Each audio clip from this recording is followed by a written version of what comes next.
여러분 안녕하십니까. 5월 10일 새벽이 되었습니다. 저는 책입니다. 언제부터 윤 대통령의 정부냐? 작년 5월 10일 새벽 0시부터입니다. 그래서 오늘은 윤석열 대통령 취임 1주년이 되는 날입니다. 여야가 바뀐 지난 1년, 과연 우리에게 무슨 변화가 있었을까요? 뉴스들은 매일 넘쳐납니다.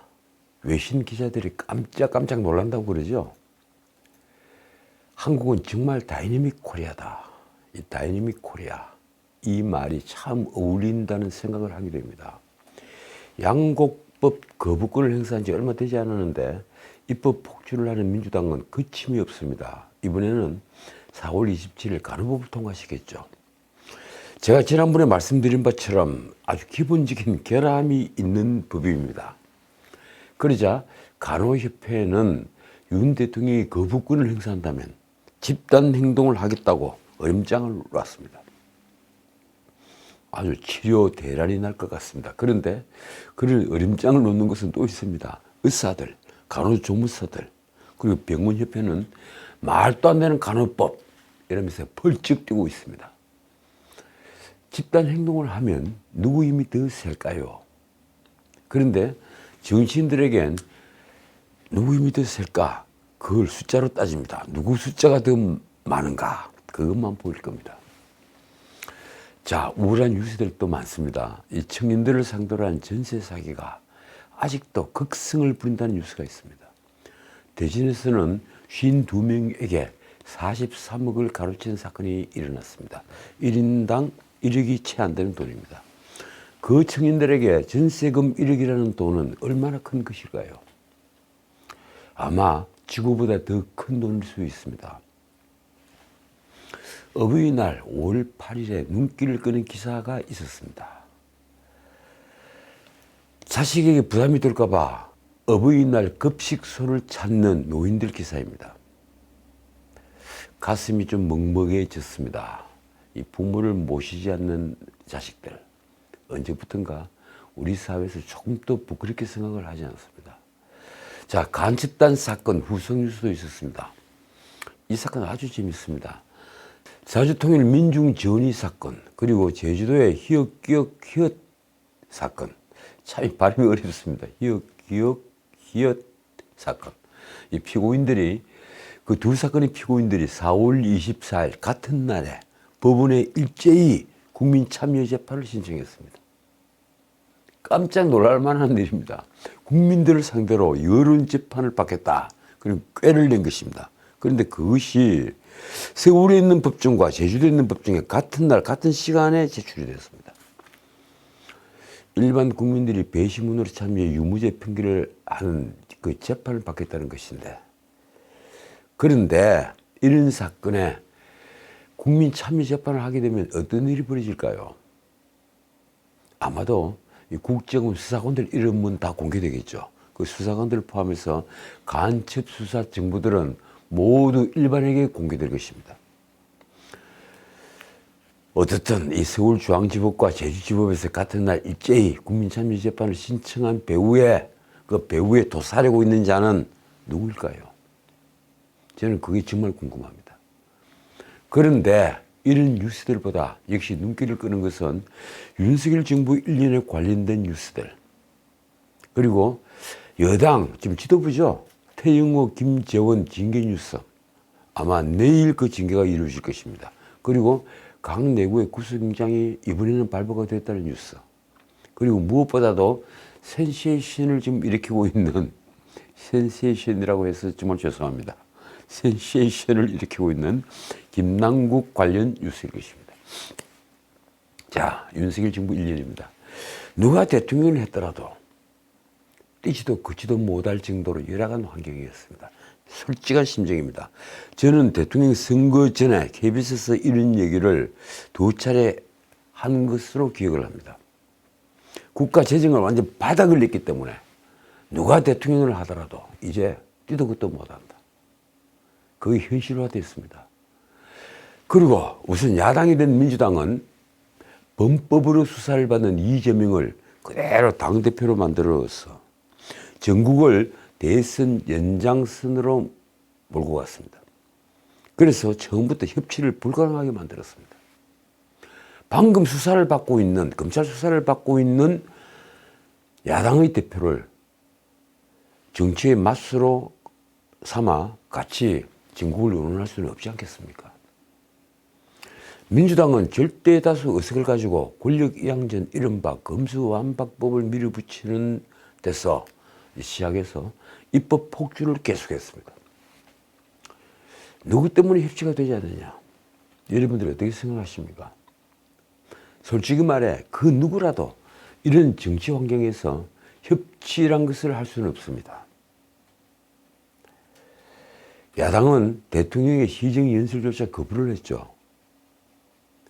한편 전임 문재인이 국간을 허물고 400조를 훨씬 넘어 450조에 이르는 빚을 내서 정부 채무를 일으켜서 흥청망청하는 바람에 윤 대통령은 처음부터 재정으로 아무것도 할 수 없는 처지였습니다. 게다가 전 세계는 코로나 직후에 인플레이션과 싸우면서 긴축 경제를 펼쳤습니다. 미국부터 앞장을 섰죠. 윤 대통령은 텅 빈 곳간으로 고금리, 고물가, 고환율 이 삼고 현상과 싸워야 했던 것입니다. 이러니 무슨 뜻을 펼칠 수가 있었겠습니까? 거기에는 공명이, 방통이 있어도 제 뜻을 펼칠 수 없었을 겁니다. 취임 1년이 된 윤 대통령, 그랬습니까? 끝내 기자회견을 하지 않았습니다. 자신이 뜻을 펼치지 못했기 때문입니까? 기자회견은 신년에도 그리고 취임 1주년 되는 이번에도 없었습니다. 대신 윤 대통령은 9일 오전 대통령실에서 국무회의를 주재하고 약 13분간의 모두 발언을 해서 취임 1주년 소회를 밝혔습니다. 그 13분간의 모두 발언이 문재인 시대 때처럼 모두 그대로 생중계가 됐습니다. 취임 1주년 기자회견이 없기 때문에 이날 모두 발언은 결국 대국민 메시지가 된 겁니다. 윤 대통령은 우선 그 모두 발언에서 한일 셔틀 외교 재개 등 외교안보 분야 성과를 중심으로 국민에게 직접 주요 정책을 설명했습니다. 그러면서 전임 문재인 정부를 아주 강하게 비판한 것이 또 뉴스가 됐습니다. 솔직히 제가 들어도 속이 좀 풀리더군요. 집값 급등을 불러온 반시장적 정책이 결국 전세 사기의 바탕이 된 것과 그리고 남부지검이죠. 이 정권 합수단 해체로 감시체계가 무력화돼서 가상자산 범죄 등이 급증을 했다. 이런 점 등입니다. 윤 대통령은 거대 정당인 민주당으로 인해 입법이 막혀 필요한 제도 정비가 어렵다고도 했습니다. 그러면서 그는 윤석열 정부 1년을 무너진 시스템을 회복하는 시간으로 규정했습니다. 지난 1년 동안 문재인 시대 때 무너뜨린 시스템을 회복하느라고 시간을 다 보냈다. 아마 그 소회는 정직한 소회일 것입니다. 맞는 말입니다. 솔직히 고개를 끄덕일 수밖에 없습니다. 윤 대통령은 후쿠시마 오염수 현장 시찰단 파견 등 기시다 후미오 일본 총리와의 회담, 그러니까 일본 총리의 답방 정상회담 성과를 언급했습니다.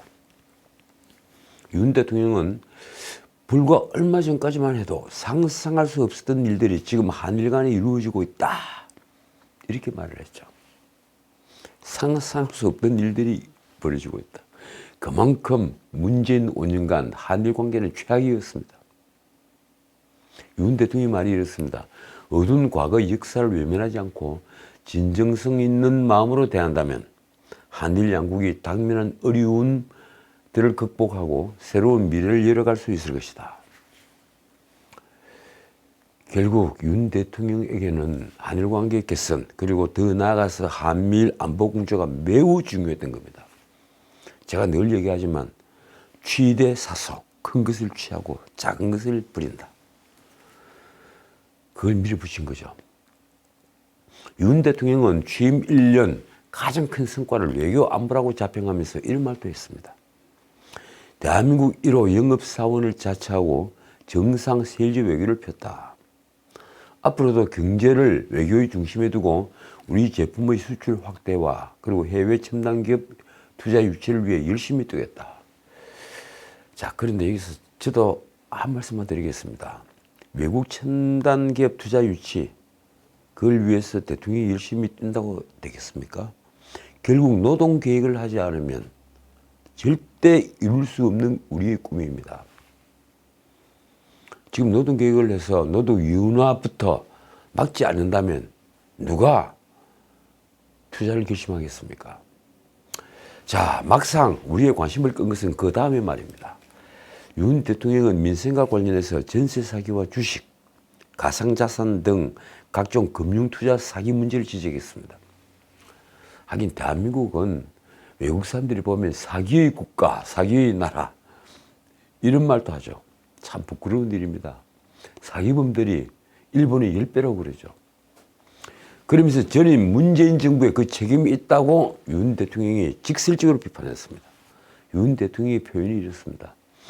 집값 급등과 시장 교란을 초래한 과거 정부의 반시장적, 비정상적 정책이 전세 사기의 토양이 되었다. 맞는 말입니다. 임대차 3법 때문에 전세 사기가 일어난 겁니다.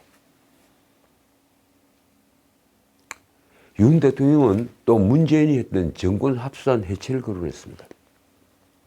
정권합수단 해체로 상징되는 금융시장 반칙 행위의 감시 체계의 무력화는 이러한 가상자산 범죄와 금융투자 사기를 활개치게 만들었다. 대통령의 이 말은 마침 김남국의 60억 원 코인을 둘러싼 의혹과 최근 불거진 SG, 그걸 소시에테 제네랄 이렇게 부르죠. 소시에테 제네랄 증권, SG 증권발 주가 조작 의혹 사건 등과 맞물려 화제가 되었습니다. 이 SG 증권발 주가 조작 사건, 이걸 한번 다루고 싶어도 분량이 너무 많더군요. 그리고 관련자들이 너무 많고 말입니다. 윤 대통령이 이 대목에서 내린 결론이 이렇습니다. 힘에 의한 평화가 아닌 적의 선의의 기대는 가짜 평화와 마찬가지로 범죄자의 선의의 기대는 감시 적발 시스템 무력화는 수많은 사회적 약자를 절망의 늪으로 밀어넣어버린 것이다. 범죄자의 선의에 기한 이 표현, 적의 선의에 기한 평화, 범죄자의 선의에 기한 우리 사회의 정상화. 그 뒤에 윤 대통령은 마약 문제도 전임 문재인 정부의 책임이 있다고 했습니다. 이심도 저 역시 똑같은 생각을 합니다. 윤 대통령은 과거 정부의 검찰개혁 과정에서 마약 조직과 유통에 관한 법 집행력이 현격이 위축된 결과가 어떠하였는지 국민 여러분께서 모두 목격하셨다며 윤석열 정부가 마약 범죄와 어떻게 싸우는지를 설명했습니다. 우리 정부는 출범 후 중요 마약 범죄에 대한 법 집행력을 회복하고 검경합동수사본부를 설치하는 등 마약 청정 국가를 만들기 위해 노력해왔다. 자, 마지막으로 윤 대통령은 아주 중요한 말을 또 하나 했습니다. 민방위 훈련 정상화를 공언한 것입니다. 여러분들 민방위 훈련 다 잊고 있었죠. 문재인 시대 때 민방위 훈련이 사라져 버렸습니다. 여기서도 윤 대통령은 그간 가짜 평화에 기댄 안보관으로 민방위 훈련이 실시되지 않았다며 문재인 정부를 비판했습니다. 정부는 지난 6년간의 미실시를 감안해서 먼저 공공기관부터 훈련을 시작하고 다음 단계로 전 국민이 참여하는 훈련부터 정상화 수순을 밟기로 했다. 그러니까 공공기관의 민방위 훈련을 좀 하다가 다시 일반인까지 확대를 하겠다. 오후 2시에 뺑 울면 우리가 일제히 다 멈추는 것, 그리고 방공시설로 다 숨는 것, 그 훈련을 하겠다는 겁니다. 윤 대통령은 거물과 제도를 무너뜨리는 데는 시간이 걸리지 않는다. 순간이다. 그렇게 말을 하면서, 그러나 무너진 것을 다시 세우는 데는 엄청난 시간과 노력이 든다고 말했습니다. 그렇죠. 집을 하나 무너뜨리는데, 건물 하나 무너뜨리는데 하루면 됩니다. 하지만 그걸 짓는 데는 1년이 걸리고 2년이 걸립니다. 윤 대통령의 말입니다. 그리고 정상적인 복원까지 수많은 선의 피해자가 발생하고 이들의 고통은 회복 불가능한 것이다. 윤 대통령은 전임 정부가 무너뜨려 놓은 나라의 시스템을 되돌리는데 총력을 기울이고 있지만 국회를 민주당이 장악하고 있어서 시간이 걸린다는 취지로 이렇게 말했습니다. 최선을 다하겠지만 무너진 시스템을 회복하고 체감할 만한 성과를 이루기에는 시간이 필요하다. 그야 입법에 가로막혀 필요한 제도를 정비하기 어려웠던 점도 있다. 민주당이 이 말을 들으면 어떻게 생각했을까요? 어떻든 문재인은 윤석열 대통령의 질타를 듣고 있었을까요? 이재명 당대표는요, 듣고 있었을까요? 자, 취임 1주년 여론조사 결과가 있었습니다. 저는 연합뉴스가 의뢰해서 매트릭스가 6일과 7일 이틀간 조사한 결과를 말씀드리겠습니다. 윤 대통령 국정 긍정평가는 37.5%, 이 갤럽보다는 조금 높습니다. 반면 부정평가는 60%였습니다. 이번 국빈 방문을 했던 방미평가는 긍정평가가 55%로 부정평가 40%를 훨씬 앞섰습니다. 미국에 가서 한미 동맹을 회복시킨 것을 국민들이 지금 높게 평가한 것입니다. 문제는 이 여론조사에서도 세대별로 윤 대통령에 대한 평가가 크게 갈린다는 점입니다. 윤 대통령 국정 부정평가는 연령별로 볼 때 30대 75.1%, 40대 74.7%에서 아주 높았고, 그리고 18세에서 29세, 그러니까 20대 66%, 50대 67.3%도 60%대를 기록하는 등 높았습니다. 갤럽에서는 40대와 50대가 아주 높죠. 그리고 30대도 그 못지않게 높았습니다. 윤 대통령을 지지하는 보수층이 이제 60대, 70대로 국한되어 가고 있다는 것을 여러 여론조사가 잘 보여주고 있습니다. 정말 답답합니다. 지역별로는 광주, 전라 82.5%뿐 아니라 인천, 경기에서도 64.8%를 기록해서 부정평가 비율이 이 압도하는 지역에서 1년 뒤 총선 때 이 수도권 승부 예상을 아주 암울하게 만들고 있습니다. 더욱이 총선에 가장 영향을 미치는 경제 문제에 있어서 윤석열 대통령이 그다지 높은 지지를 얻지 못하고 있는 점이 눈에 띕니다. 분야별 긍정평가는 국방 외교가 39.8%, 그러니까 국방과 외교는 잘했다. 과학기술 37.6%인데 경제는 보건, 복지, 문화 다음으로 뚝 떨어져 32.0%에 불과했습니다. 그나마 갤럽에 비해서는 아주 높은 겁니다. 반면 부정평가 원인으로는 경제가 63.5%, 아주 압도적인 1위였습니다. 갤럽에서는 부정평가의 첫 번째 원인은 또 외교죠. 그런데 이 매트릭스 여론조사에서는 경제가 63.5%, 압도적인 1위였습니다. 자, 이제 다른 문제 보겠습니다. 김남국 사건. 60억 코인으로 이 무리를 일으킨 김남국이 끝내 사과를 했습니다. 영원히 사과를 하지 않을 것 같은 사람이 어제 사과를 한 겁니다. 김남국은 9일 국민 여러분께 심려를 끼치더려 죄송하다고 사과를 했는데 신문에 60억 코인이 보도된지, 그러니까 조선일보 일면 헤드라인에 깔린지 딱 날 말입니다.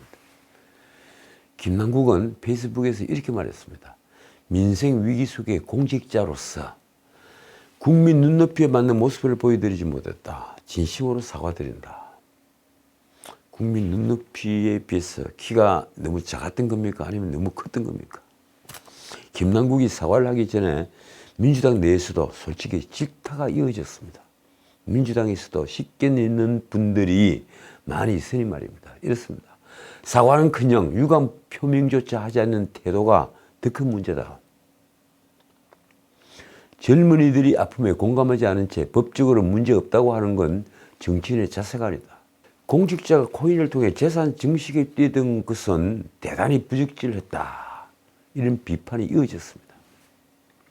그런데 김남국의 코인 투자는 과연 법률적인 문제가 없을까요? 검찰은 김남국의 60억 원대 코인 거래 의혹과 관련해서 지난해 봄이었죠. 이 금융정보분석원 FIU로부터 이상 거래로 보이는 자료를 넘겨받아 검토를 마쳤다고 합니다. 제가 알기로는 정권이 바뀌기 전에 그런 통보를 이미 받았습니다. 언론에 나온 서울 남부지검 관계자가 FIU가 김 의원의 이상 거래를 통보할 당시에 이상하다고 판단한 내용과 그에 관련된 자료들을 검찰에 함께 줬다면서 한 말이 이렇습니다. FIU가 범죄와 전혀 무관한데 수사기관의 이상 거래를 통보하지는 않을 것이다. 일단 금융기관이 FIU에 통보를 하는 것은 범죄와 상관없이 통보를 합니다만 FIU가 수사기관에 다시 이상 거래를 통보하는 것은 범죄와 관련성이 있어야만 통보를 한다. 이 얘기를 하고 있는 겁니다. 검찰은 현재 FIU가 보낸 자료 분석을 모두 마쳤다고 합니다. 한편 검찰은 지난해 김남국의 코인 이상 거래와 관련해서 법원에 압수영장을 청구를 했는데 기각된 바 있습니다. 그런 검찰이 압수영장 재청구를 두고 지금 생각 중이다라고 말을 했습니다. 그러나 언론은 계속해서 의혹이 제기되고 있는 상황이기 때문에 영장 재청구는 불가피해 보인다. 이렇게 썼습니다.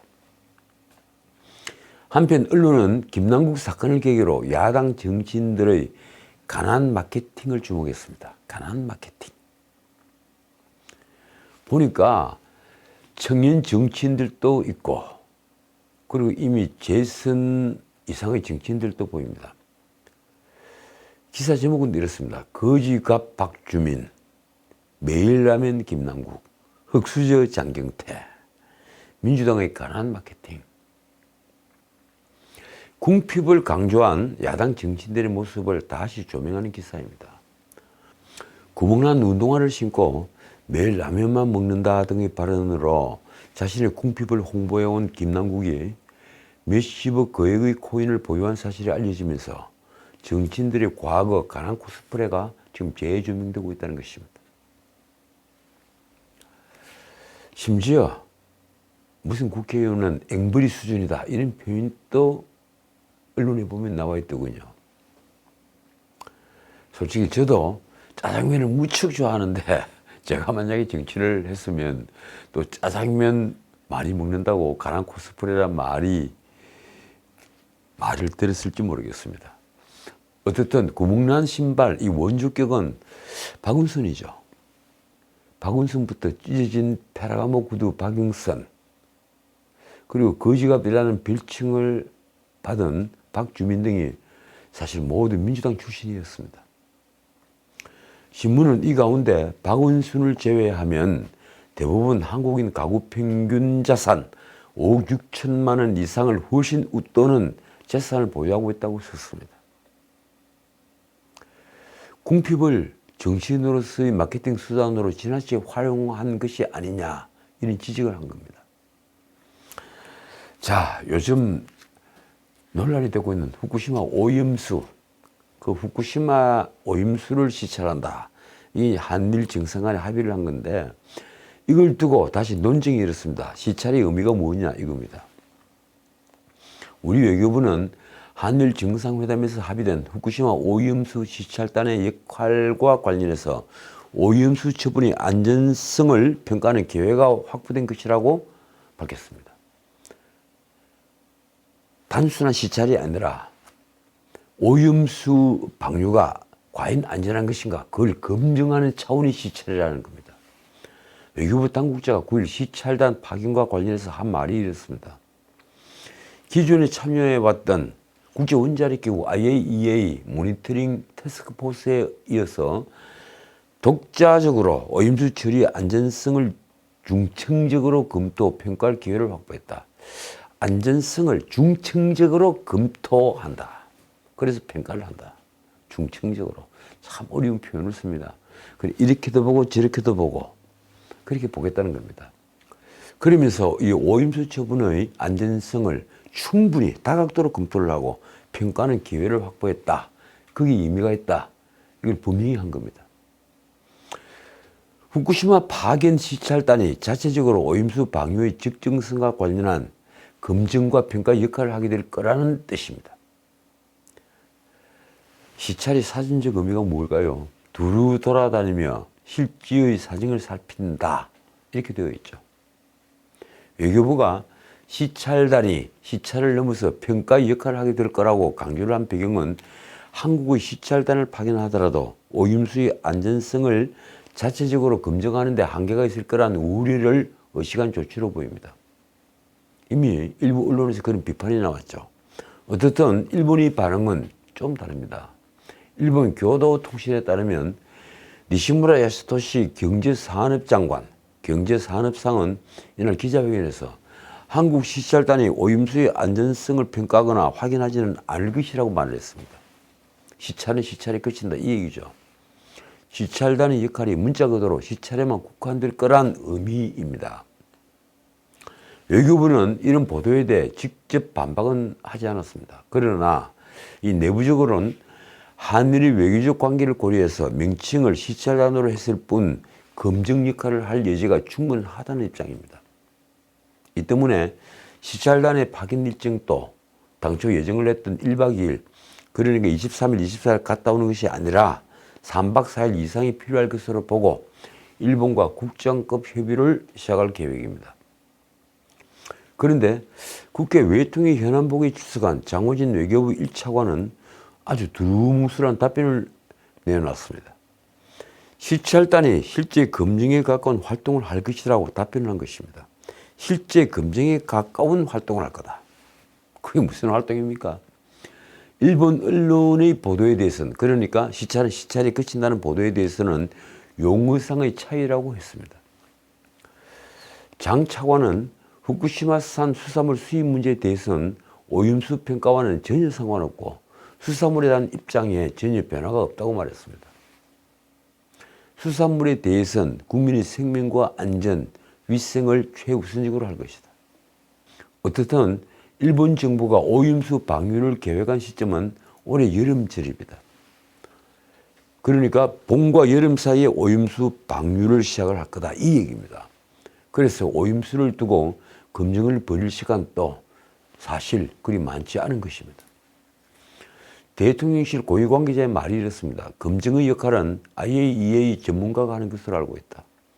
아직 한일 당국 간의 구체적 협의 절차가 완료되지는 않은 상태다. 후쿠시마 오염수 3중 수소는 과연 문제가 되지 않을 정도의 양일까요? 일각에서는 중국이 서해에 흘리는 오염수, 그 3중 수소는 후쿠시마보다 10배 이른다, 이런 말도 있고, 그리고 우리 원자력 발전소에서 나가는 냉각수, 그 물에도 3중 수소가 후쿠시마보다 2~3배가 된다, 이런 말도 있습니다. 저는 전문가가 아니어서 잘 모르겠는데 그 점을 다음에 공부를 좀 해서 다시 여러분들에게 말씀을 드릴까 합니다. 자, 오늘은 여기까지입니다. 백연동 개발특혜의 로비스트죠, 김인섭. 백연동 로비스트 김인섭이 2014년 성남시장 선거 때 이재명 후보의 선거사무소 임차료를, 그러니까 세를 내야 되는 것을 대납한 사실이 밝혀졌다, 이런 뉴스가 있었죠. 김인섭은 이재명이 성남시장에 처음 나섰던 2006년 선거, 그 선거 때 선대위원장을 지낸 자입니다. 측근이라면 최측근이겠죠. 그런데도 이재명은 지난 2월 대선 TV 토론에서 김인섭은 연락도 잘 안 되는 사람이라고 했습니다.